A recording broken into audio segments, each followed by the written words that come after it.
नमस्कार दोस्तों, आप सभी का स्वागत है इंडिया हॉट टॉपिक्स पर। हमारा आज का सब्जेक्ट एक ऐसा सब्जेक्ट है जिसने पूरी इकोनॉमी को, हिंदुस्तान की पूरी इकोनॉमी को इस समय झकझोर के रखा हुआ है। और सिर्फ इकोनॉमी को ही नहीं, बल्कि एक आम आदमी को जो दिल्ली में रहता है, आज की डेट में कहीं अपने स्टेट से बाहर जाना बहुत मुश्किल कर रखा है। क्योंकि देश के जो किसान हैं वो आज हर बॉर्डर पर आ चुके हैं और एक ऐसा एजिटेशन कर रहे हैं जिसके बारे में आज हम और विस्तार से जानेंगे। प्रक्रिया को आगे ले जाने के लिए मेरे पास आज मेरे लेफ्ट साइड पे बैठे हैं श्री अमित कुमार जी गुप्ता, और ये पेशे से एक चार्टर्ड अकाउंटेंट हैं और प्रैक्टिशनर हैं। मेरे दूसरी ओर बैठे हैं श्री राजकुमार जी जैन, ये प्रेसिडेंट हैं वैश काउंसिल ऑफ एशिया के और साथ ही एक सामाजिक कार्यकर्ता भी हैं। अब इस बात को समझते हुए कि किसान बिल आखिर है क्या, इस बात को जानना कि ये है क्या और इसकी किस वजह से ये किसान हमारे सामने आज एजिटेशन कर रहे हैं, जानना बहुत जरूरी है। तो पहले मैं इसके कुछ इकोनॉमिक फैक्टर्स को दिमाग में रखते हुए श्री गुप्ता जी से कहूंगा कि ये हमारे को बताएं कि ये आफ्टर ऑल किसान बिल है क्या और इसमें ऐसे कौन कौन से नियम या कानून लागू किए हैं जिसके लिए किसान आज एजिटेशन और लड़ाई या जिसको कहें कि कैंपेन चला रहे हैं। नमस्कार। सबसे पहले तो मैं इंडिया हॉट टॉपिक को शुभकामनाएं देता हूँ कि आप इस तरह के बार बार प्रोग्राम लेकर आते हैं और आपका सब्जेक्ट बहुत अच्छा है इंडिया हॉट टॉपिक, और समय समय पर जो लेटेस्ट चलता है आप उसको दिखाते हैं। अब बात करते हैं किसान बिल की। तो देखिए, पिछले साल एक बिल पास हुआ, किसान बिल, जिसमें किसानों को कुछ स्वायत्तता या फ्रीडम की बात करें तो वो दी गई। सरकार का पक्ष है कि ये उनके फायदे के लिए है, बहुत सारे ऐसे प्रावधान दिए गए, अब सबको तो यहाँ नहीं बता पाएंगे, लेकिन मेन चीज थी इसमें एमएसपी और उनकी क्रॉप्स को सेल करने के लिए। प्री क्रॉप्स यानी जब वो बने भी नहीं है, जब वो सिर्फ शुरू करने वाले हैं उस पर। अब गवर्नमेंट का ऐसा विचार था कि एक लोकल से ग्लोबल मार्केट करने के लिए, फार्मर्स को फ्रीडम देने के लिए और उनकी मार्केट्स को वाइडन करने के लिए इस तरह की पॉलिसीज बनाए जाए। अब एजिटेशन की बात करते हैं। केवल 2 स्टेट्स ऐसे हैं जो प्रमुखता इसमें भाग ले रहे हैं, जिसके अंदर सबसे पहला है पंजाब और दूसरा है हरियाणा। अगर आप किसानों को देखेंगे तो केवल यही 2 राज्य हैं जो इसमें सबसे ज़्यादा, शायद 95% इसके अंदर सम्मिलित हो चुके हैं। बाकी के राज्यों में भी इतनी सब चीज़ें नहीं हैं। और कल भी जिस तरह से आप देखें, भारत बंद को 8 दिसंबर को जो किया गया था, उसमें बहुत सारे किसानों ने बढ़ चढ़कर हिस्सा नहीं लिया। और एक बहुत अच्छी बात है किसान संगठनों की कि जितने लोग हैं उन्होंने इसको पॉलिटिकल होने भी नहीं दिया अभी तक, और ना ही वो पॉलिटिकल करना चाहते हैं। अब इसकी इकॉनमी पर बात कर लेते हैं, क्या असर पड़ रहा है। देखिए, हम एक ऐसे दौर में हैं जब 6 महीने हम अपनी अर्थव्यवस्था को बंद कर चुके हैं। पूरे विश्व में एक तरह का पूरा लॉकडाउन था कोविड-19 की वजह से, पेंडेमिक की वजह से। अब अगर किसी भी राज्य में, किसी भी क्षेत्र में, किसी भी कॉलोनी के अंदर किसी भी तरह की इकोनॉमिक एक्टिविटी रुकती है तो वहाँ का पूरा इकोसिस्टम डिस्टर्ब हो जाता है। वहाँ के रहने वाले लोगों का जीवन पूरी तरह से ध्वस्त हो जाएगा। किसानों से हमें पूरी सिंपैथी है क्योंकि उनको जो चाहिए वो मिलना चाहिए। पर आप एक चीज देखिए, जो उनकी मांगे हैं, जैन साहब इसको विस्तृत चर्चा में बताएंगे क्योंकि ये इस तरह का व्यापार जगह से जुड़े हुए हैं, पर इसका हमारी इकॉनमी पर नेगेटिव और बुरा असर पड़ रहा है। लोगों को आय कमाने को नहीं मिल रही, इतने सारे लोग सड़कों पर बैठे हैं, ना ही दिल्ली के या बाकी राज्यों में आवाजाही हो रही है सामान की, उसके जैसे इन्फ्लेशन बढ़ रहा है। लोगों को काम करने के लिए जो इंटरस्टेट ट्रेवल करते हैं वो नहीं कर पा रहे, ट्रेनें रोकी जा रही हैं। और इसके साथ साथ जो एक इनकम का सिस्टम होता है, flow of cash, flow of movements of goods, transportation, वो सारा काफी समय बाद जो चालू हुआ है, थोड़ा थोड़ा चालू है, वो खत्म हो रहा है। आपका पॉइंट बिल्कुल वैलिड है कि कोरोना की वजह से ऑलरेडी हमारे देश के ऊपर इतना गहरा एक सदमा की तरह कहें तो कोई गलत नहीं होगा। पूरे विश्व में, सब कुछ, हाँ, भारत में नहीं बल्कि पूरे विश्व में ऐसा हुआ है। बट भारत, क्योंकि भारत से ऐसा एक्सपेक्ट नहीं किया गया था, जहां विश्व की सारी अर्थव्यवस्थाएं काम कर रही थी वहां भारत में लॉकडाउन था। तो ये एक बहुत बड़ा स्टेप था जो इंडियन गवर्नमेंट ने लिया, जिसके इम्पैक्ट हम आज अगर आंकड़ों के हिसाब से भी चलें तो हमारे सामने, अगर ये नहीं होता तो शायद हिंदुस्तान का नक्शा बहुत बुरी सिचुएशन से गुजर रहा होता। लेकिन जब एक तरफ उससे बाहर निकले हैं, और अभी निकले भी क्या है, हल्का हल्का अनलॉक पे सारी प्रक्रिया शुरू हुई है। अनलॉक 4 में हम पहुंचे हैं, जिसमें अभी बेसिकली अगर हम कहें तो मूवमेंट शुरू ही हुई है। तो उसमें किसान बिल का आ जाना, और वहीं मैं अगर आपसे जैन साहब पूछूं कि इस किसान बिल के आना तो चलो ठीक है, गवर्नमेंट ने एक लेके आए, बिल लेके आए, उनके दिमाग में था, उन्होंने कुछ कैलकुलेशंस किए और लेके आए। क्या इसका कुछ आपको लगता है कि कोई पॉलिटिकल रीजन था इस बिल के आने का, या कि आप ऐसा एक्सपेक्ट करते हैं कि ये एक समय की जरूरत थी? नहीं, देखिए, सबसे पहले तो मैं आपका शुक्रिया कहूँगा कि आपने इस किसान के मुद्दे के जो हमारे देश की आन बान शान और व्यवस्था से भी जुड़ा हुआ है, किसान की व्यवस्था से भी जुड़ा है, व्यापारी की व्यवस्था से भी जुड़ा है, और हमारा जो इकोनॉमी का सेक्टर है वो हमारे 60% जो इकोनॉमी है वो किसान एग्रीकल्चर बेस है। करेक्ट। तो हमारे देश के लिए ये एक बहुत बड़ी बात है, कोई छोटी बात नहीं है। पर जहाँ तक किसान की बिल की बात करें हम, ये बिल पॉलिटिकल मोटिवेटेड नहीं रहा, क्योंकि यह सरकार का एक कार्य होता है, मुख्य कार्य लोगों की भलाई के लिए कार्य करना, लोगों की तरक्की के लिए कार्य करना। और ये जो बिल भले ही आज मोदी जी की सरकार लेके आई है, पर ये प्रोसेस मोदी जी की समय से ही नहीं चल रहा, ये उससे काफी पहले से चल रहा है। अच्छा। कांग्रेस के समय में भी ये चीजें चल रही थी, पर वो इतनी हिम्मत नहीं कर पाए। मोदी जी ने इसको अपने मंत्रिमंडल के सहयोग के साथ मिलके, अधिकारियों के साथ मिलके, किसान की लॉबी के साथ बात करके ये सारा बिल बनाया, फॉर्मेट बनाया और उसको पेश किया। सर, लेकिन जिस कांग्रेस को आप बोल रहे हैं कि वो लाना चाहते थे वो ला नहीं पाए, वही कांग्रेस है जिसका विरोध कर रही है। सर, ये एक राजनीतिक बात है। विरोध किन विषय तो फिर इसका राजनीतिकरण किया गया है, या ये राजनीतिक कारणों से इसको, मतलब आज कहीं के नक्शे पे बैठ आप देख पा रहे हैं कि भारतीय किसान जो है अपना काम धंधा छोड़ के, जो किसानी छोड़ के वो आज एजुटेशन पे उतरा हुआ, उसके पीछे कोई पॉलिटिकल रीजन आपको दिखता है? सर, मुझे तो ये प्योर जो है ना पॉलिटिकल ही लग रहा है, क्योंकि अगर किसी सरकार ने, कोई भी सरकार हो, कोई बिल लोगों की बेहतरी के लिए अगर वो लेके आती है, तो उसमें मान लीजिए मैं ये कहता हूँ ये इसमें कुछ मिस्टेक है, तो मिस्टेक कैसे दूर होगी? सरकार बात करने के लिए तैयार है। कल रात को केंद्रीय गृह मंत्री श्री अमित शाह जी ने किसानों नेताओं के साथ बुला के बाइज्जत बातचीत करी। करेक्ट। उन्होंने जो 8 पॉइंट, जो 5 तारीख की जो मीटिंग हुई थी, वो 8 पॉइंट को लेकर थी, किसान की जो आपत्तियां थी। सरकार ने उस पर कहा कि भाई हम इस पे आपकी बातचीत को हटाने के लिए तैयार है, कुछ लिखित आश्वासन देने के लिए। जैसे उन्होंने कहा एमएसपी खत्म हो जाएगी, किसानों की आशंका है। सरकार ने ये कहा ये खत्म नहीं होगी।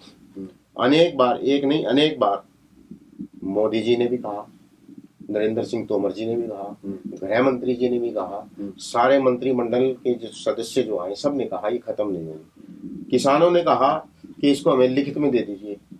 अब वो भी सरकार ने कहा जी हम इसको लिखित में आश्वासन देने के लिए तैयार हैं। नहीं, मतलब एमएसपी खत्म नहीं होगी। आप ये कहना चाहते हैं कि एमएसपी को खत्म ना करना किसानों की जरूरत है? एमएसपी का खत्म ना होना किसानों की जरूरत है या नहीं है, वो किसान भाई मेरे से ज्यादा अच्छे से जानते हैं। क्योंकि मैं तो एक बात कह ही सकता हूँ, पर जिसको तकलीफ है वो कह सकता है। पर सरकार ने उनको एक आश्वासन दिया, तो उनकी आशंकाएं निराधार थी। किसानों का ये कहना है कि एमएसपी रहना चाहिए। हमें डर है कि एमएसपी कभी खत्म ना हो। और तो सरकार ने भी इस बात को मान लिया है और राइटिंग में देने के लिए तैयार। और जब ये बात राइटिंग में देने के लिए सरकार तैयार है, वहां किसानों को बेसिकली ये 3 मुद्दे हैं जो मेन गर्म है, जिसके हिसाब से किसान बिल को लेके जो किसान है वो सड़कों पर आए हुए हैं। और मोस्टली आपने जैसे राइटली बोला कि सर ये बेसिकली 2 ही स्टेट्स हैं जिनके किसानों को ज्यादा इससे तकलीफ है, एक हरियाणा है, दूसरा पंजाब है।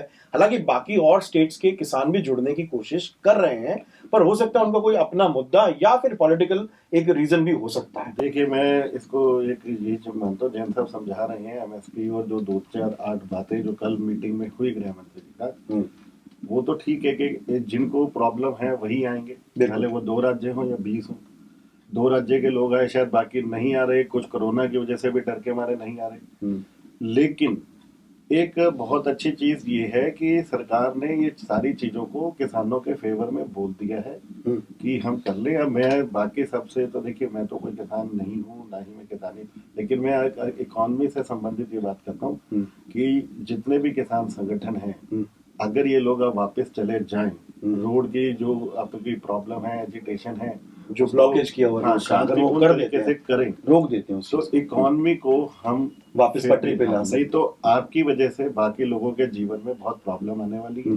जो लोग नौकरी करने जा रहे हैं उनको समस्या आ रही है, जो काम धंधे हैं, रोड ट्रांसपोर्टेशन को प्रॉब्लम हो रही है। दिल्ली के अंदर बहुत सारी जरूरी चीजों की सप्लाई नहीं हो पाई। करेक्ट, बल्कि दूध हो गया, बेसिक दवाइयाँ हो गई, दूध हो गया, मरीज हैं जिनको एक स्टेट से हमारा दूसरी स्टेट business- आना पड़ता है, दूसरा जो लोग और कमाएंगे नहीं वो एम्बुलेंसेज खाएंगे हैं, कहाँ? हाँ कमाएंगे नहीं, खाएंगे कहाँ से, बिल्कुल करेक्ट। और कोरोना का इतना खतरा वहां पर है कि हम्म। जो लोग अगर वहां पर भगवान न करे इस तरह के पेंडेमिक अगर फैल जाता है तो बड़ा मुश्किल हो जाएगा तो कंट्रोल करना, भारत बिकॉज में जो अभी दिल्ली तक बीइंग द नहीं हुआ, कैपिटल ऑफ द हाँ, कंट्री बड़ा मुश्किल हो जाएगा। भारत में जो अभी तक नहीं हुआ वो एक हो सकता है, तो इसको मैं रिक्वेस्ट करूंगा कि ये सब होना चाहिए। बल्कि आप जैसे कह रहे हैं कि मैं रिक्वेस्ट करूंगा, नहीं होना चाहिए, इनको एजिटेशन रोकना चाहिए, आप बिल्कुल सही कह रहे हैं, क्योंकि शायद जिस बीमारी को कंटेन करने के लिए गवर्नमेंट ऑफ इंडिया ने इनिशिएटिव लिए लॉकडाउन जैसे, अगर ये उस चीज को फिर से फैला देंगे तो देयर वाज नो पॉइंट, वो लॉस तो जो हमने उठाया, बल्कि ये भी उठाना पड़ेगा। आप बिल्कुल सही कह रहे हैं सर। राजकुमार जी, मेरे को आपसे एक बात समझनी है, ये एमएसपी है क्या, थोड़ा सा खोल के बताइए मुझे जरा। सर एमएसपी का जैसे सीधा सा है मिनिमम सपोर्ट प्राइस। ठीक है जी। किसान कोई भी उपज उपजाता है हम्म, उसका मिनिमम सपोर्ट प्राइस कि भाई मिनिमम इतने में ही व्यापारी खरीदेगा, या व्यापारी के माध्यम से, आड़तियों के माध्यम से, मंडियों के माध्यम से, इससे कम कीमत पे नहीं बिकेगी। ठीक है। एमएसपी से ये होता है जब कोई बम्पर फसल आ जाती है, बहुत ज्यादा फसल हो जाती है, तो जब डिमांड एंड सप्लाई ज्यादा है, डिमांड कम है, तो रेट बाजार में भाव गिरने के चांसेस हो जाते हैं। तो इसलिए सरकार ने पुराने से पहले से ही चला रहा है एमएसपी। नहीं, अगर डिमांड मार्केट के अंदर ज्यादा है, डिमांड सप्लाई कम है तो रेट बढ़ जाते हैं। डिमांड सप्लाई ज्यादा हो जाए, किसान का उपज ज्यादा हो जाए और डिमांड तो उसी हिसाब से रहती है, कंजम्पशन, तो वो रेट जो है बहुत ज्यादा गिरने की संभावना हो जाती है। तो उस बात से कि किसान का शोषण ना हो, किसान को उपज का सही मूल्य मिले, तो ये एमएसपी की धारणा चली आ रही है, आज से नहीं है, पुराने से चली आ रही है। ये इसलिए दिया गया था कि किसान जो कमाता है तो उसके खर्चे भी उसको कई बार पूरे नहीं मिलते, और उसको लगता है कि बाजार में एक चीज 100 रुपए की जो बिकती है उसका उसको केवल 10% भी नहीं मिलता। तो सरकार ने शुरू से ही एक ऐसा बना रखा है कि हमारे किसानों को न्यूनतम राशि प्राप्त हो। करेक्ट। और यही उनका सबसे ज्यादा डर है आज की नए बिल से शायद वो खत्म ना हो जाए, जिसको सरकार ने मान लिया है। और बाकी देखिए जो है वो आपसी बातचीत है संगठनों की और सरकार की, हम उसके बीच में शायद इतनी बातें नहीं जानते जो मीटिंग के अंदर खुलकर नहीं आती। तो एक ही चीज है, सरकार अपनी कोशिश कर रही है।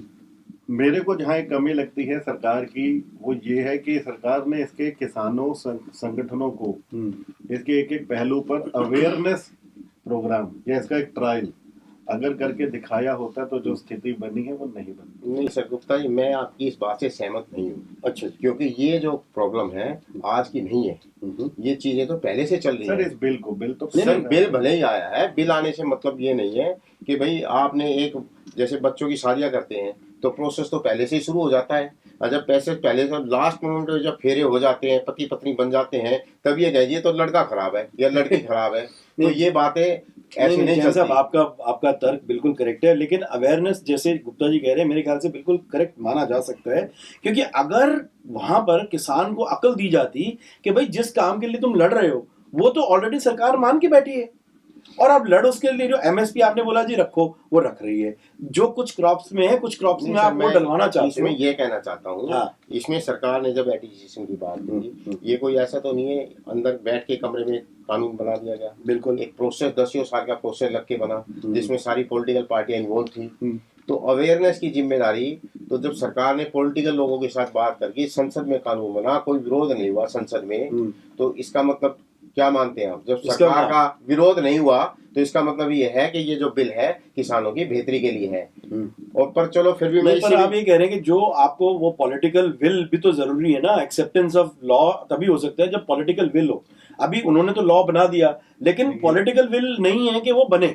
वो बिल पास होना एक अलग बात है, लेकिन उसकी एक्सेप्टेंस मार्केट में लेके जाना तो एक पॉलिटिकल विल है।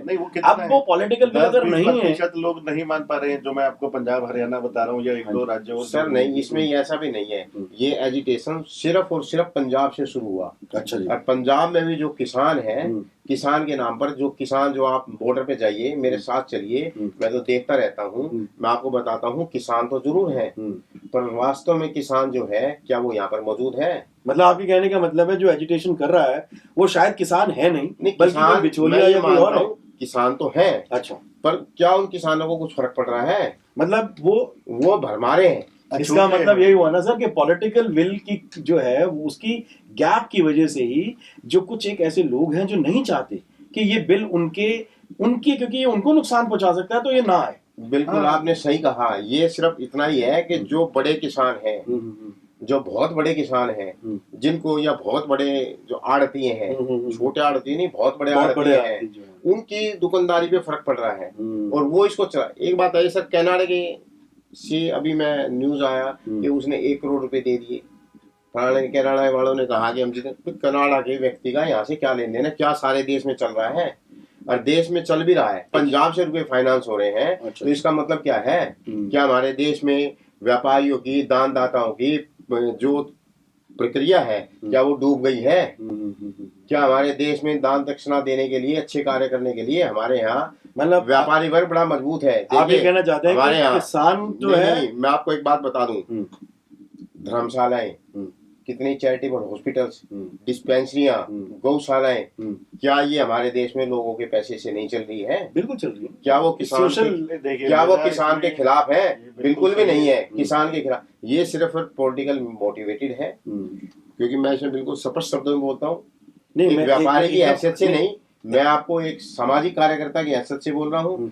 क्योंकि जब ये बिल सरकार ये कह रही है कि मैं आपकी सारी बातें मानने के लिए तैयार, आपकी ये चीज नहीं है, आश्वासन देने के लिए तैयार है, जैसे एमएसपी का है, उन्होंने कहा लिखित में आश्वासन, वो कहते हैं कि हम लिखित में आश्वासन देने के लिए तैयार हैं। जब इससे ज्यादा फिर वो जब सारी बातें मान ली, 8 पॉइंट थे, उन्होंने कहा ये मान लेते हैं, इस पे विचार कर लेते हैं। उसके बाद फिर बाहर आए कहते हैं नहीं हमें तो बिल ही वापस लो। जब बिल वापस लेना तो बात किस लिए हो रही है? हाँ, दूसरी बात मैं एक बात और जानना चाहूंगा, इस बिल के कुछ और अंदर थोड़ा let's get dive down to this discussion. इसका पहला तो एक सब्जेक्ट था एमएसपी, दूसरा है कॉन्ट्रैक्ट फार्मिंग, और ये जो एक और शब्द लोगों के दिमाग में घुस रहा है कि जी कल को ये हमारी जमीन हथिया लेंगे। मतलब बुरा मत मानिएगा, एक पल के लिए तो शायद मैं भी ये सोच रहा था कि गवर्नमेंट ऐसा क्या कर सकती है। मतलब एक भ्रमित करने वाली बात जहां तक है कि वो क्यों चाहेगी कि किसी भी एक गरीब आदमी का, जहां हम ये कहते हैं कि हमारे देश का प्रधानमंत्री ऐसा है जो अपनी फैमिली की या अपने किसी सगे संबंधी की कुछ वो ना करके, बल्कि देश के लिए इतनी, देश का जो सेवक है, as a servant to the society, to the country he is working at that time, वहां पर जहां जिसके सीएम ऐसे हैं कि जी उसके पिताजी का देहांत हो गया, उनको छोड़ के वो देश के जो उसकी स्टेट में कोरोना फैला है उसको बचाने के लिए भागदौड़ कर रहा है, तो उसके लिए वो अब उनके क्रिमेशन पे भी नहीं गया। तो ऐसे जहां पर लोग हैं जो देश के लिए, अपने समाज के लिए, अपनी मिट्टी के लिए इतने समर्पित हैं, वहां वो किसी किसान का, जो एक आम आदमी है जो मेहनत करके खाता है, उसका हक कैसे मार सकते हैं? It's little doubtful. मतलब मेरे को भी एक बार तो मन में लगा, लेकिन मैं इससे आपसे जानना चाहूंगा, ये कॉन्ट्रैक्ट फार्मिंग आप में से कौन बता पाएगा? नहीं जी, मैं बताता हूँ आपको। किसान हमारा अन्नदाता है। बिल्कुल सर। और जो अन्नदाता होता है माँ का रूप होता है। बिल्कुल। और माँ कभी भी किसी व्यक्ति का अहित नहीं कर सकती। बिल्कुल सही बात। पर जो इनको बहकावाया गया है, कॉन्ट्रैक्ट फार्मिंग की बात करें, पंजाब एक ऐसा राज्य है जिसमें कॉन्ट्रैक्ट फार्मिंग पहले से ही चल रही है। ये कॉन्ट्रैक्ट फार्मिंग है क्या सर? थोड़ा कॉन्ट्रैक्ट फार्मिंग का अर्थ होता है सर, जब कोई भी व्यक्ति या बड़ा व्यापारी या बड़ा पैसे वाला किसान से कॉन्टेक्ट करता है कि आप ये फसल उगाइए, ठीक है, और मैं इसको फसल उपजने के बाद मैं आपको इस भाव में आपसे खरीद लूंगा। मतलब प्री फिक्स्ड प्राइस के ऊपर। Pre fixed price. आपकी फसल है ही नहीं, मैं अगले साल के लिए, जैसे आज मुझे पता है कि 2 सीजन है, रबी और खरीफ। कॉन्ट्रैक्ट फार्मिंग के अंदर जो खरीदने वाला है वो किसान से पहले ही तय कर लेता है कि आप अगले सीजन अपनी जमीन पर ये उगाएं और मैं इस निश्चित कीमत पर आपसे खरीद लूंगा, ठीक है। जैसे किसान को आश्वस्त हो गया कि वो जमीन पर क्या उगाएगा और उसको क्या बिक जाएगा, ठीक है, और व्यापारी को पता है कि मुझे ये रॉ मटेरियल अगले समय मिल जाएगा, तो दोनों को ही ये चीज है, वो कॉन्ट्रैक्ट फार्मिंग है। तो उसमें उनको लगता है कि जमीन, ये जो बड़े बड़े लोग हैं ये जमीन ही खरीद लेंगे, हड़प लेंगे, क्योंकि किसान उनसे इस तरह का टाई अप कर ले। क्या ये सच है राजकुमार जी जो कह रहे हैं गुप्ता जी की? एग्जैक्टली यही थॉट है उनका। गुप्ता जी ने जो बताया ये एक पॉलिटिकल थॉट है। जो बिल में है बिल्कुल साफ साफ शब्दों में लिखा हुआ है, कॉन्ट्रैक्ट फार्मिंग के तहत कोई भी व्यापारी जो कॉन्ट्रैक्ट करता है, मैं तो व्यापारी कहूँगा उसको, चाहे वही, ठीक है, वो उसकी जमीन को लीज पे नहीं ले सकता, उसकी जमीन को खरीद नहीं सकता। मैंने किसान की जमीन को लीज पे भी नहीं ले सकता, ना खरीद सकता है। और किसी भी प्रकार से उसको हड़प करने का जो सोच है वो उनके बीच में फैलाई जा रही है, वो नहीं कर सकता। ऐसा कानून में लिखा हुआ है। अच्छा। लिखित में है, पर ये भ्रम फैलाया जा रहा है, केवल और केवल भ्रम। जब पंजाब में कॉन्ट्रैक्ट फार्मिंग है तो बताए ना किसको नुकसान हुआ, कोई नुकसान का एग्जाम्पल तो दें। उनसे जब पूछा जाता है, जो पत्रकार भाई आप जैसे जो पूछते हैं, उसका जवाब ही नहीं उनके पास कि क्या भाई किसी को नुकसान हुआ तो बताए ना। और मान लीजिए 1 मिनट के लिए मैं ये मान के चलता हूँ कोई समस्या है, तो समस्या का समाधान किससे होगा? बातचीत से होगा या वापसी लेने से होगा? बिल्कुल सही कह जब रहे हैं। सरकार ने ये कहा हम सारी बातें मानने के लिए तैयार हैं, आपकी आशंकाएं लिखित में देने के लिए तैयार है, फिर वो ये कहते हैं कि जी हम तो वापसी लेंगे, वापसी लो सरकार कानून को, तो ये तो एक ब्लैकमेलिंग है। सर एक मैं आपसे बात एक जानना चाहूंगा before you start with anything else. मेरे को बताइए सर, कॉन्ट्रैक्ट फार्मिंग का एक बहुत बड़ा पार्ट होता है इंश्योरेंस। मतलब किसान को ये गवर्नमेंट ये श्योर कर रही है कि अगर आप कॉन्ट्रैक्ट फार्मिंग पे अपनी जमीन देते हैं, देने का मतलब ये नहीं है कि आप बेच रहे हैं या आप उनके नाम कर रहे हैं, बल्कि इसकी एग्जैक्ट जो टेक्निकल डेफिनेशन है वो आप थोड़ा बताइए, और थोड़ा इंश्योरेंस को इसमें आइडिया दीजिए क्या है। मैं इंश्योरेंस में आपको बताता हूँ, ये है कि हमने फसल बनाई नहीं, मौसम हमारे यहाँ बारिश, तूफान, आंधी, गर्मी, सूखा, कई सारी चीजें हैं। करेक्ट। क्योंकि भारत विभिन्नताओं का देश है, जमीन यहाँ की अलग अलग और वातावरण है, तो कभी किसान की फसल होती नहीं है। मतलब शायद 10 में से 1 बार होता है जब वो सही तरीके से फसल ले पाता है, 9 बार उसकी फसल खराब हो जाती है, उतनी अच्छी नहीं होती। सही बात। तो वहाँ इंश्योरेंस ये है कि जो व्यापारी उनके साथ कॉन्ट्रैक्ट फार्मिंग में एंटर कर रहे हैं, क्योंकि किसान इतना सक्षम नहीं होता और व्यापारी सक्षम है, तो वो इंश्योरेंस उसको लाभ उसको पहुंच पाएगा। ये बिल के अंदर है।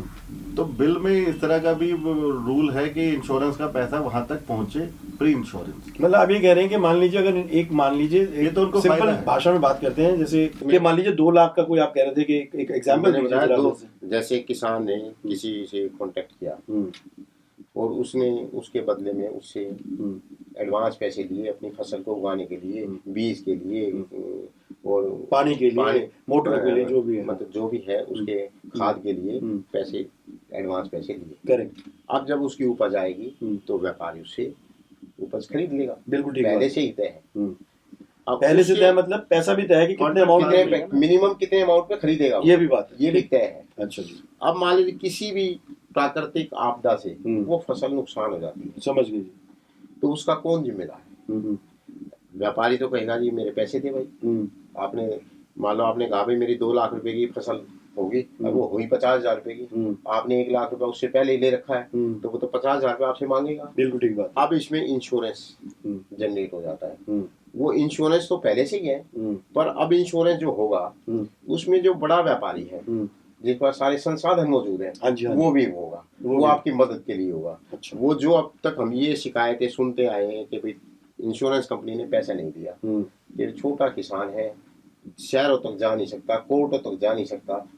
अब ऐसा तो नहीं है कॉन्ट्रैक्ट फार्मिंग में एक ही खेत में काम हो रहा है, वो तो बड़े एरिया में होगा, तो उसके लिए जो बड़ा व्यापारी है, क्योंकि व्यापारी के भी पैसे फंसे हुए हैं, तो किसान की मदद के लिए आगे रहेगा और वो इंश्योरेंस कंपनी से पैसा दिलाने में उनको मदद दे। इससे किसान को किसी भी प्रकार का लॉस होने की संभावनाएं नहीं है। अच्छा। और एक चीज और, जब ये बात मंडियों में एमएसपी जो हमारी सरकार की जो मंडियां हैं स्थापित, अब इसमें कहते हैं प्राइवेट मंडियों में भाई किसान अभी तक जिस जिले में जो मंडी है उससे बाहर ले जाकर किसी जगह भी माल नहीं बेच सकता था। अच्छा जी। अब उसके लिए सारा देश खुला हुआ है। मतलब आज की डेट में अगर कोई आप समझे झज्जर का किसान कुछ गेहूं उगाता है या कोई भी फसल उगाता है, तो वो उसको झज्जर की मंडी में ही बेचनी पड़ेगी। झज्जर की मंडी में ही बेचने का प्रावधान था, कानून था। अब वो है पूरे देश में कहीं भी बेच सकता है। मतलब पहले क्या था, अगर वो कहीं और जाता तो क्या होता? तो उसको सजा थी। अच्छा जी। और अब वो कहीं भी जा सकता है। अब वो कहीं भी जा सकता है। तो इससे तो किसानों का बहुत बड़ा फायदा हो सकता है। उसके अलावा सरकार ने कहा प्राइवेट मंडियां भी खोलेंगे, इसमें टैक्स नहीं होगा। अच्छा। जैसे 6% इसमें मार्केट कमेटी टैक्स लेती है। अच्छा। उसमें खाली किसान का ही नहीं, सब चीजों का मार्केट फीस भी है, व्यापारी का भी कमीशन है, तो वो लेगा तो देगा। बिल्कुल सही। पर इसमें प्राइवेट मंडियों में भी जो काम हो रहा है उसमें उसकी कमीशन नहीं लगेगी। बिल्कुल ठीक बात है। उसके अलावा पूरे देश में वो बेच सकता है। अब तर्क की जगह कुतर्क आता है, छोटा किसान है वहां नहीं जा सकता, भाई नहीं जा सकता, प्राइवेट मंडी तो आपके पास है, वहां 2 तो है, पहले तो एक ही था, अब 2 है। मतलब पहले तो ऑप्शन ही नहीं थी, पहले ऑप्शन, अब आपके पास ऑप्शन आ गई कि भाई इसको नहीं बेचा, उसको बेच लिया, 2 पैसे फालतू मिले इसको बेच दिया, गाहक बेटर मिल गया उसको बेच दिया। ये जब ऑप्शन आ जाती है तो ऑप्शन आने से नुकसान कैसे हो सकता है, मैं तो ये समझता नहीं।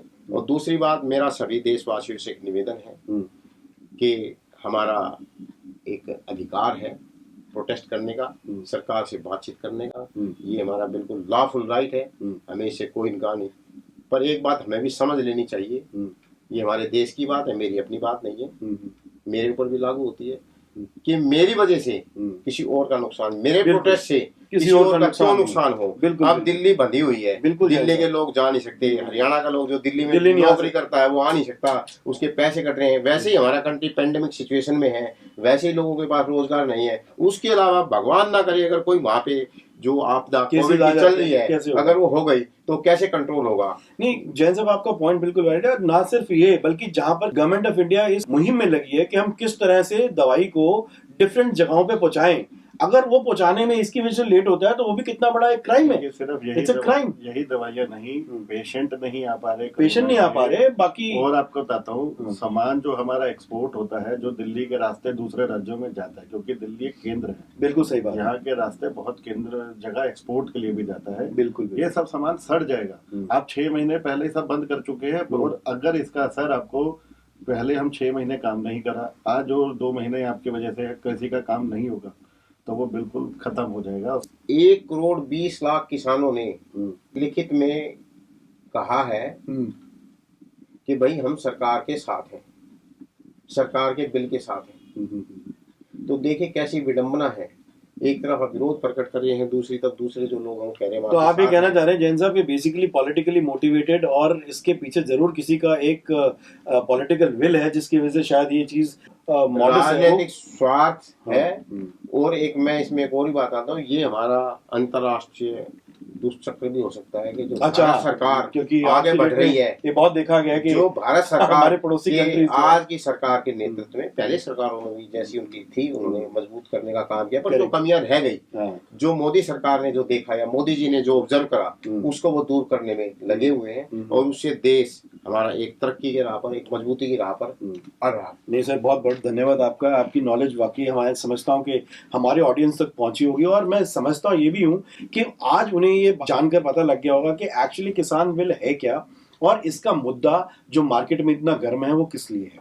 मैं आप लोगों का धन्यवाद करता हूं कि आपने हमारे इस शो को देखा, और मैं चाहूंगा कि आप हमारे चैनल को सब्सक्राइब कीजिए अगर आपने नहीं किया तो। और हाँ, हमारी इंफॉर्मेशन और लेटेस्ट इस तरह की गुफ्तगू और चर्चाएं देखने के लिए आप हमारे साथ जुड़े रहिए।